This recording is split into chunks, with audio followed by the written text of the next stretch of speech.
இப்போ டாக்டர்கிட்ட போனீங்கன்னா இப்போ நார்மல் பர்சன்னா 5 கிராம் உப்பு எடுத்துக்கலாம். நீங்களும் நானும் 5 கிராம் உப்பு எடுத்துக்கலாம்.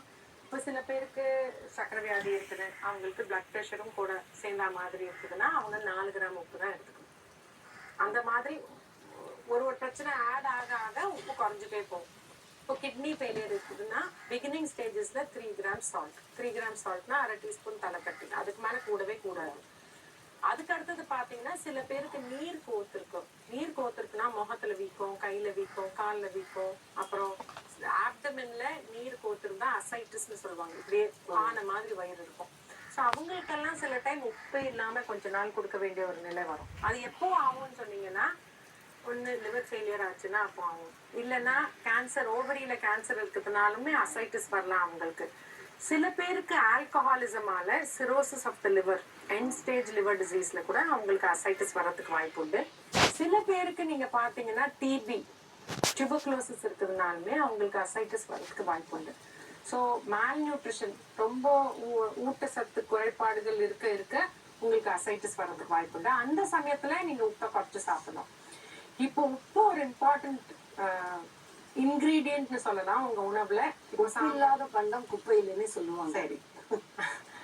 ஆனா இப்போ உப்பு, இப்போ நீங்க டெய்லி சமையல் சாப்பிடும்போது, உங்க மத்தியானம் லஞ்ச் சாப்பிடும்போது கூட ஊறுகாய், கூட அப்பளம் வச்சிருக்கீங்க.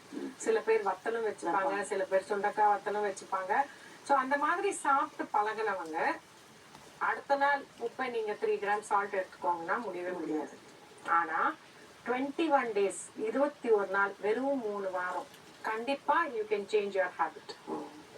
21 நாள்ல இந்த ஊறுகாய் அப்பளம் வத்தல் வச்சுட்டு சாப்பிடுறவங்க இது இல்லாமலே சாப்பிடுவாங்க. ஆனா 21 நாள் you have to habit your self not to eat it. Okay, so that is the first thing. இப்போ அது கூட விட்டுடுங்க, வீட்டுல சமைச்ச ஊறுகாய், வீட்டுல சமைச்ச வத்தல் நம்ம சாப்பிடுறோம். இதுவே பதப்பட்ட உணவுப் பொருட்கள், ஏதாவது ப்ராசஸ், எந்த பேக்கெட் உணவு போட்டாலுமே sodium metabisulphite, sodium bicarbonate, sodium benzoate, இந்த மாதிரி ஏதாவது ஒரு அடிக்டிவ் போடுவாங்க. போட்டாதான் அந்த பேக்கெட் பண்ண உணவு கெட்டு போகாது, ப்ரிசர்வேட்டிவ். ஸோ அதுவும் கண்ணுக்கு தெரியாத உப்பு. நீங்க சாப்பிட்ற பிஸ்கெட், இப்போ நிறைய பேர் சமையல்ல இட்லி நல்லா சாஃப்டா வரணும்னா சோடா மாவு போடுவாங்க.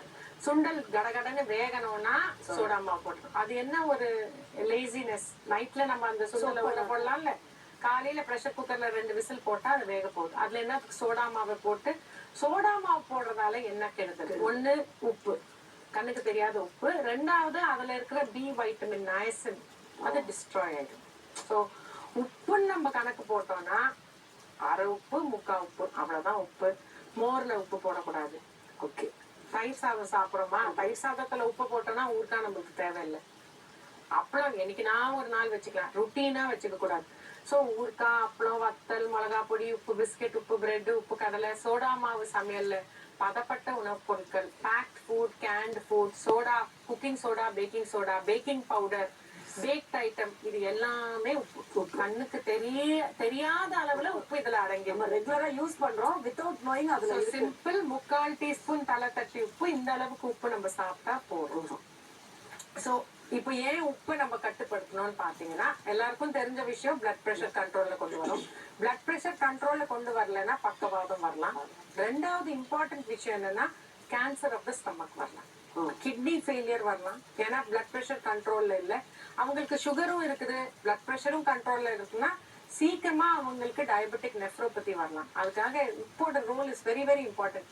சுவைக்கு மட்டுமே இல்லை, இந்த மாதிரி நம்ம டிசீஸ் ப்ரிவென்ஷனுக்கும். இப்போ நிறைய பேர் என்ன சொல்லுவாங்க, சேந்தா நமக்கு சாப்பிடலாமா, கல்லுப்பு சாப்பிடலாமா? ஆமா, ஹிமாலயன் ராக் சால்ட் சாப்பிடுங்க, ஒரு பிங்க் கலர்ல இருக்கு. நிறைய வெரைட்டி உப்பு இருக்குது. உப்பு தான். அதுல வித்தியாசம் என்னன்னு பாத்தீங்கன்னா, மீதி உப்பு அதர் தென் ராக் சால்ட், ராக் சால்ட்டை தவிர்த்து மீதி எல்லா உப்புல பொட்டாசியம் ஒரு கல் அதிகமா இருக்குது. பொட்டாசியம் ஒரு கல் அதிகமா இருந்தா பிளட் ப்ரெஷர் கண்ட்ரோல்ல கொண்டு வரதுக்கு ஹெல்ப் பண்ணணும். அது ஒரு நல்ல விஷயம் தான். ஆனா இதுவே கிட்னி ஃபெயிலியர் இருக்குது, இல்ல அவங்களுக்கு இந்த நீர் போற மாத்திரை, சில மாத்திரைகள்ல பொட்டாசியம் தேங்கும் உடம்புல. நான் சொல்லியிருக்கேன், பொட்டாசியம் ஸ்பேரிங் டயூரிட்டிக்னு சொல்லுவாங்க. அந்த மாத்திரை போடுறவங்க இந்த அதர் சால்ட்ஸ் சாப்பிட்டாங்கன்னா அதுல இருக்கிற பொட்டாசியம் நம்மளுக்கு ஹார்ட் அட்டாக் வர வரைக்கும் எடுத்துட்டு போகும். So that is one important thing. Simple rock சால்ட்டை மிக்சியில அரைச்சு பொடி பண்ணி வச்சுட்டு அதை யூஸ் பண்ணுங்க. ஏன்னா அப்பதான் கணக்கு தெரியும். இல்லைன்னா கணக்கு தெரியாது. இப்போ 1 கிராம் உப்புன்னா என்ன அளவுன்னு பாத்தீங்கன்னா 4 சிட்டிகை 1 கிராம் ஆஃப் சால்ட். அதுதான் கணக்கு. So that's about the salt. இப்போ அதுக்கு அடுத்தது இம்பார்ட்டன்ட் விஷயம் என்னன்னா, நான் இப்போ நம்ம சால்ட் கண்ட்ரோல்ல வச்சுக்கல, பிளட் ப்ரெஷர் கண்ட்ரோல்ல